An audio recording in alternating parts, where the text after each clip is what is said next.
river. The only thing for it was to come to and wait for the turn of the tide. The reach of the Thames stretched before us like the beginning of an interminable waterway. In the offing the sea and the sky were welded together without a joint, and in the luminous space the tanned sails of the barges drifting up with the tide seemed to stand still in red clusters of canvas sharply peaked, with gleams of varnished spruts. A haze rested on the low shores that ran out to sea in vanishing flatness. The air was dark above Gravesend, and farther back still seemed condensed into a mournful gloom, brooding motionless over the biggest, and the greatest, town on earth. The director of companies was our captain and our host. We four affectionately watched his back as he stood in the bows looking to seaward. On the whole river there was nothing that looked half so nautical. He resembled a pilot, which to a seaman is trustworthiness personified. It was difficult to realize his work was not out there in the luminous estuary, but behind him, within the brooding gloom. Between us there was, as I have already said somewhere, the bond of the sea. Besides holding our hearts together through long periods of separation, it had the effect of making us tolerant of each other's yarns, and even convictions.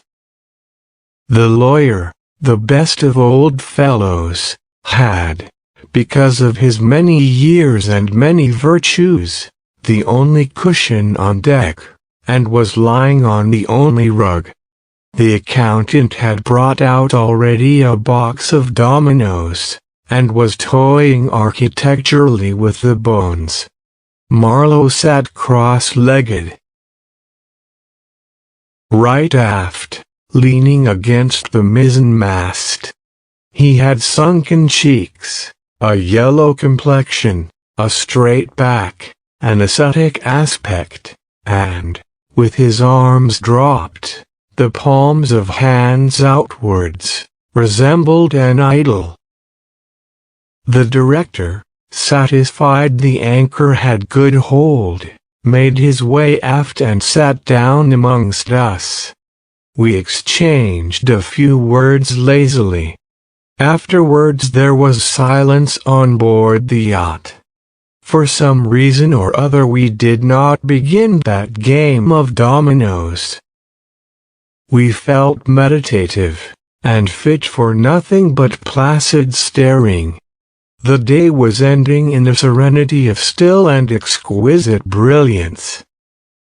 The water shone pacifically. The sky, without a speck, was a benign immensity of unstained light. The very mist on the Essex marsh was like a gauzy and radiant fabric, hung from the wooded rises inland, and draping the low shores in diaphanous folds. Only the gloom to the west, brooding over the upper reaches, became more somber every minute, as if angered by the approach of the sun. And at last, in its curved and imperceptible fall, the sun sank low, and from glowing white changed to a dull red without rays and without heat, as if about to go out suddenly, stricken to death by the touch of that gloom brooding over a crowd of men. Forthwith a change came over the waters, and the serenity became less brilliant but more profound. The old river in its broad reach rested unruffled at the decline of day, after ages of good service done to the race that peopled its banks, spread out in the tranquil dignity of a waterway leading to the uttermost ends of the earth. We looked at the venerable stream not in the vivid flush of a short day that comes and departs forever, but in the august light of abiding memories. And indeed nothing is easier for a man who has, as the phrase goes, followed the sea with reverence and affection, that to evoke the great spirit of the past upon the lower reaches of the Thames. The tidal current runs to and fro in its unceasing service, crowded with memories of men and ships it had borne to the rest of home or to the battles of the sea. It had known and served all the men of whom the nation is proud, from Sir Francis Drake to Sir John Franklin, knights all, titled and untitled, the great knights errant of the sea.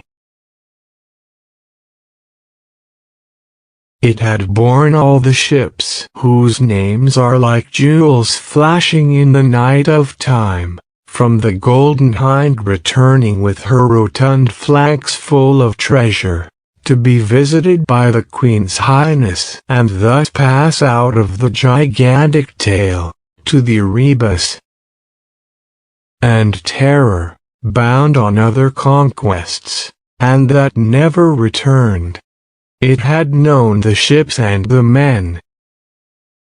They had sailed from Deptford, from Greenwich, from Erith, the adventurers and the settlers, king's ships and the ships of men on change, captains, admirals, the dark interlopers of the Eastern trade, and the commissioned generals of East India fleets. Hunters for gold or pursuers of fame, they all had gone out on that stream, bearing the sword, and often the torch, messengers of the might within the land, bearers of a spark from the sacred fire. What greatness had not floated on the ebb of that river into the mystery of an unknown earth? The dreams of men, the seed of commonwealths, the germs of empires. The sun set. The dusk fell on the stream, and lights began to appear along the shore. The Chapman Lighthouse, a three-legged thing erect on a mudflat, shone strongly.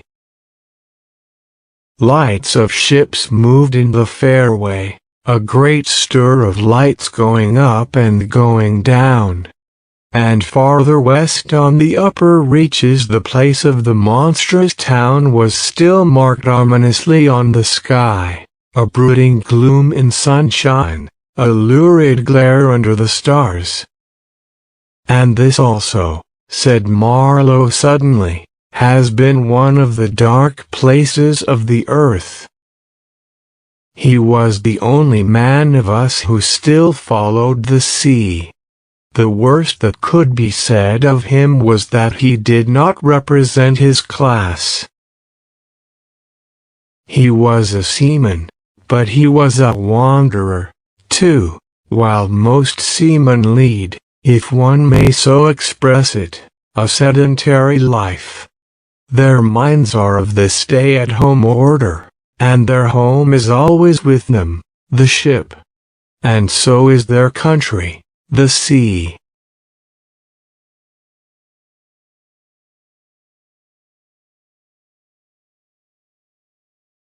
One ship is very much like another, and the sea is always the same.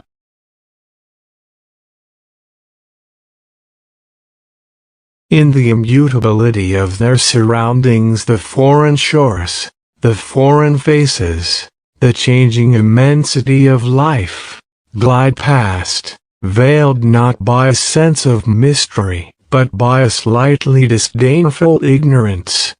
For there is nothing mysterious to a seaman unless it be the sea itself, which is the mistress of his existence, and as inscrutable as destiny. For the rest, after his hours of work, a casual stroll or a casual spree on shore suffices to unfold for him the secret of a whole continent, and generally he finds the secret not worth knowing. The yarns of seamen have a direct simplicity, the whole meaning of which lies within the shell of a cracked nut. But Marlowe was not typical, and to him the meaning of an episode was not inside like a kernel but outside, enveloping the tale which brought it out only as a glow brings out a haze, in the likeness of one of these misty halos that sometimes are made visible by the spectral illumination of moonshine. His remark did not seem at all surprising. It was just like Marlowe. It was accepted in silence. No one took the trouble to grunt even. And presently he said, very slow, "I was thinking of very old times, when the Romans first came here, 1900 years ago, the other day. Light came out of this river since, you say nights? Yes. But it is like a running blaze on a plain, like a flash of lightning in the clouds. We live in the flicker. May it last as long as the old earth keeps rolling. But darkness was here yesterday. Imagine the feelings of a commander of a fine, what d'ye call 'em?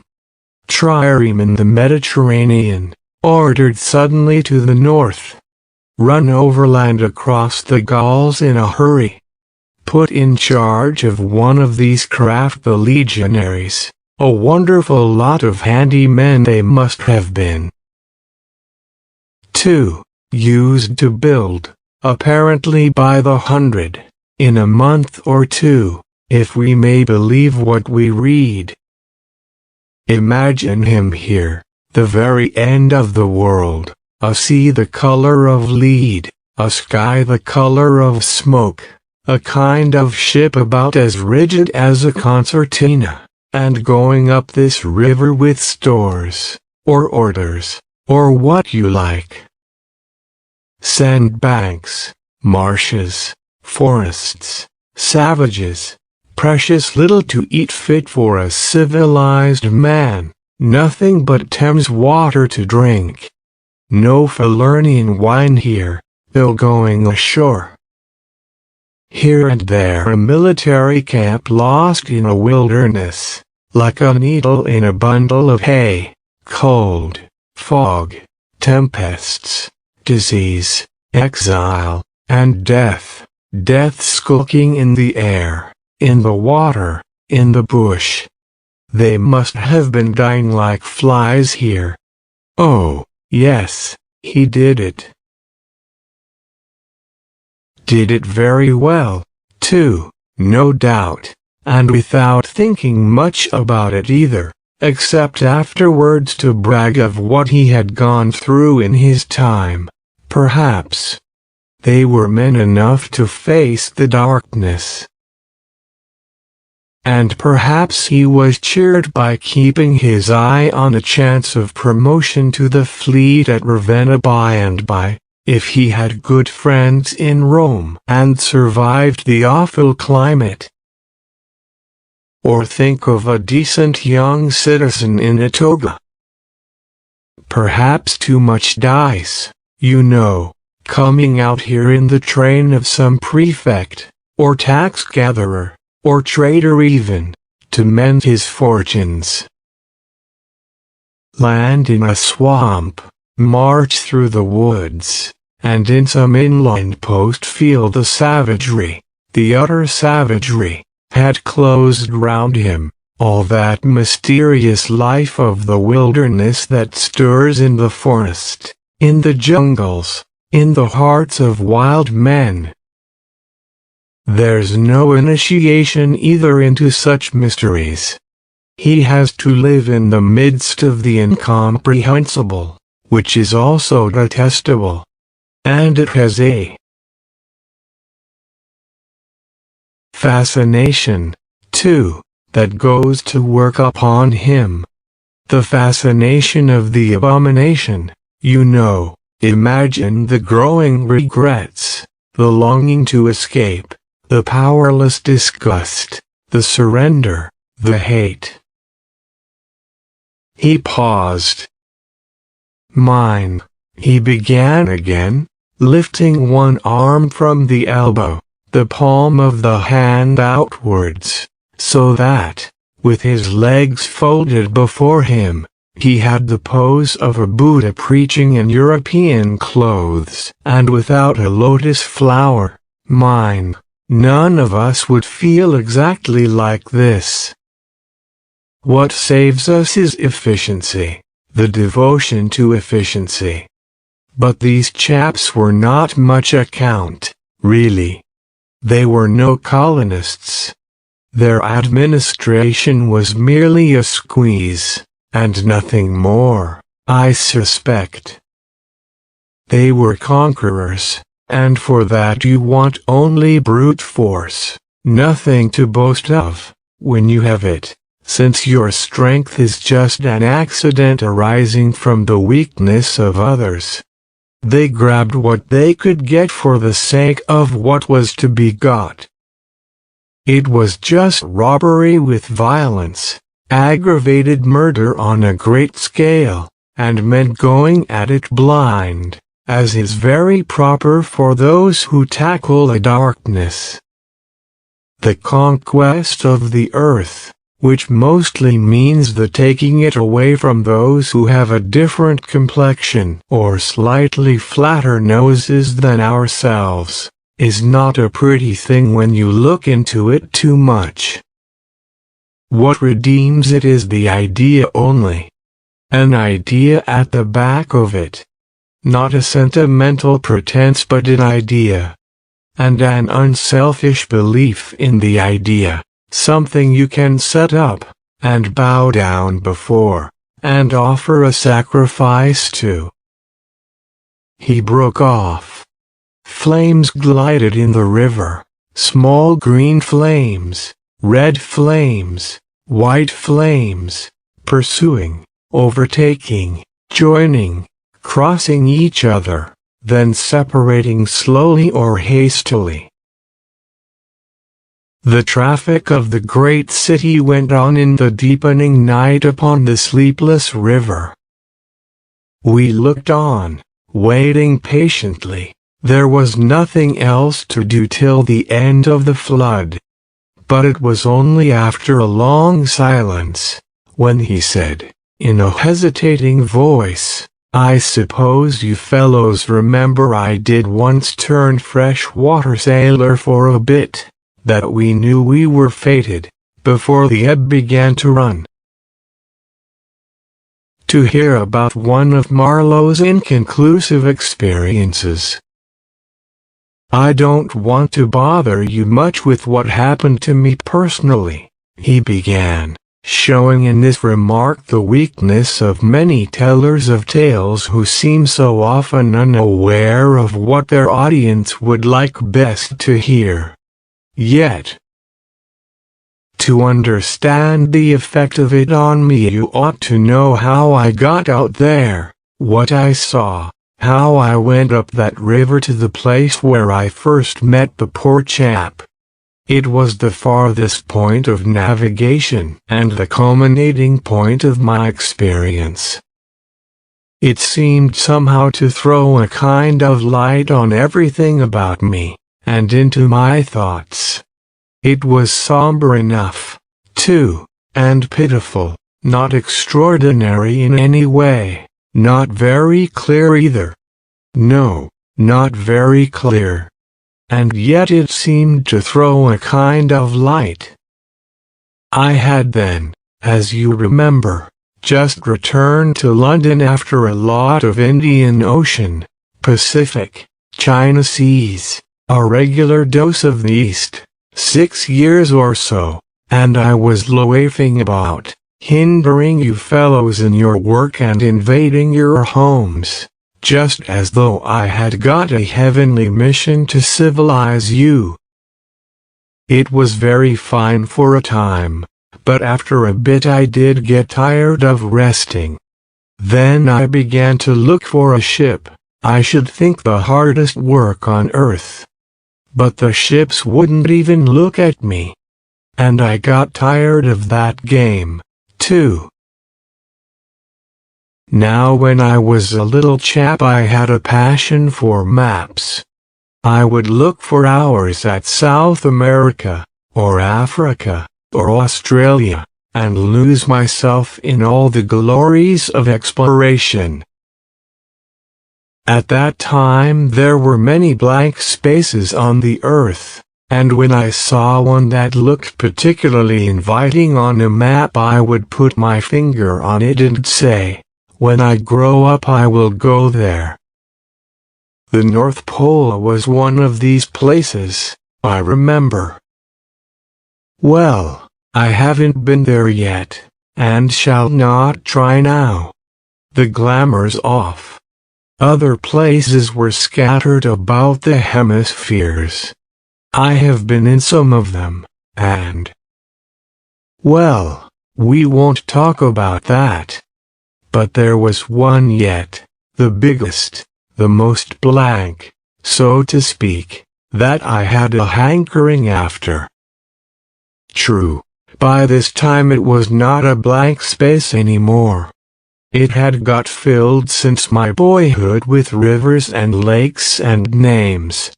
It had ceased to be a blank space of delightful mystery, a white patch for a boy to dream gloriously over. It had become a place of darkness. But there was in it one river especially, a mighty big river, that you could see on the map, resembling an immense snake uncoiled, with its head in the sea, its body at rest curving afar over a vast country, and its tail lost in the depths of the land. And as I looked at the map of it in a shop window, it fascinated me as a snake would a bird, a silly little bird. Then I remembered there was a big concern, a company for trade on that river. Dash it all! I thought to myself, they can't trade without using some kind of craft on that lot of fresh water, steamboats. Why shouldn't I try to get charge of one? I went on along Fleet Street, but could not shake off the idea. The snake had charmed me. You understand, it was a continental concern, that trading society. But I have a lot of relations living on the continent, because it's cheap and not so nasty as it looks, they say. I am sorry to own I began to worry them. This was already a fresh departure for me. I was not used to get things that way, you know. I always went my own road and on my own legs where I had a mind to go. I wouldn't have believed it of myself. But, then, you see, I felt somehow I must get there by hook or by crook. So I worried them. The men said, "My dear fellow," and did nothing. Then, would you believe it? I tried the women. I, Charlie Marlowe, set the women to work, to get a job. Heavens! Well, you see, the notion drove me. I had an aunt, a dear enthusiastic soul. She wrote, "It will be delightful. I am ready to do anything, anything for you. It is a glorious idea. I know the wife of a very high personage in the administration, and also a man who has lots of influence with etc. She was determined to make no end of fuss to get me appointed skipper of a river steamboat, if such was my fancy. I got my appointment, of course. And I got it very quick. It appears the company had received news that one of their captains had been killed in a scuffle with the natives. This was my chance, and it made me the more anxious to go. It was only months and months afterwards, when I made the attempt to recover what was left of the body, that I heard the original quarrel arose from a misunderstanding about some hens. Yes, 2 black hens. Fresleven, that was the fellow's name, a Dane, thought himself wronged somehow in the bargain, so he went ashore and started to hammer the chief of the village with a stick. Oh, it didn't surprise me in the least to hear this, and at the same time to be told that Fresleven was the gentlest, quietest creature that ever walked on 2 legs. No doubt he was. But he had been a couple of years already out there engaged in the noble cause, you know, and he probably felt the need at last of asserting his self-respect in some way. Therefore he whacked the old nigger mercilessly, while a big crowd of his people watched him, thunderstruck, till some man, I was told. The chief's son, in desperation at hearing the old chap yell, made a tentative jab with a spear at the white man, and of course it went quite easy between the shoulder blades. Then the whole population cleared into the forest, expecting all kinds of calamities to happen, while, on the other hand, the steamer Fresleven commanded left also in a bad panic, in charge of the engineer, I believe. Afterwards nobody seemed to trouble much about Fresleven's remains, till I got out and stepped into his shoes. I couldn't let it rest, though. But when an opportunity offered at last to meet my predecessor, the grass growing through his ribs was tall enough to hide his bones. They were all there. The supernatural being had not been touched after he fell. And the village was deserted, the huts gaped black, rotting, all askew within the fallen enclosures. A calamity had come to it, sure enough. The people had vanished. Mad terror had scattered them, men, women, and children, through the bush, and they had never returned. What became of the hens I don't know either. I should think the cause of progress got them, anyhow. However, through this glorious affair I got my appointment, before I had fairly begun to hope for it. I flew around like mad to get ready, and before 48 hours I was crossing the channel to show myself to my employers, and sign the contract. In a very few hours I arrived in a city that always makes me think of a whited sepulchre. Prejudice, no doubt. I had no difficulty in finding the company's offices. It was the biggest thing in the town, and everybody I met was full of it. They were going to run an overseas empire, and make no end of coin by trade.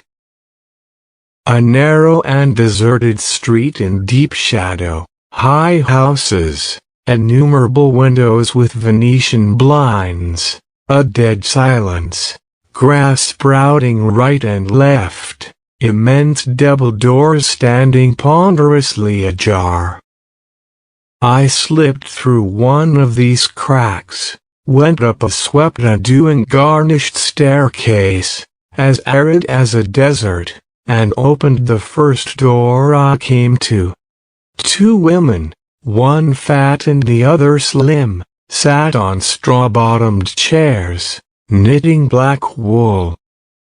The slim one got up and walked straight at me, still knitting with downcast eyes, and only just as I began to think of getting out of her way, as you would for a somnambulist, stood still, and looked up.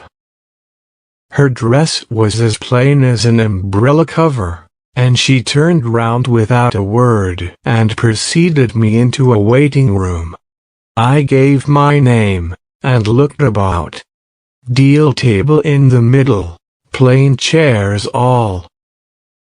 Round the walls, on one end a large shining map, marked with all the colors of the rainbow.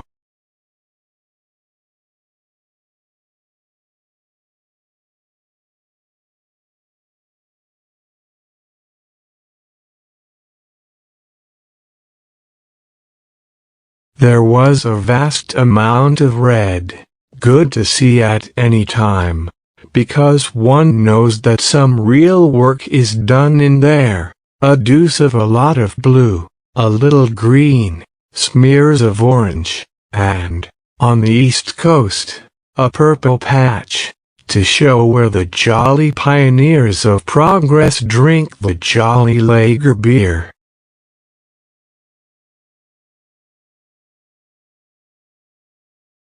However, I wasn't going into any of these. I was going into the yellow, dead in the center. And the river was there, fascinating, deadly, like a snake.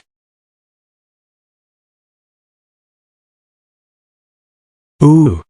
A door opened, a white-haired secretarial head, but wearing a compassionate expression, appeared, and a skinny forefinger beckoned me into the sanctuary. Its light was dim, and a heavy writing desk squatted in the middle.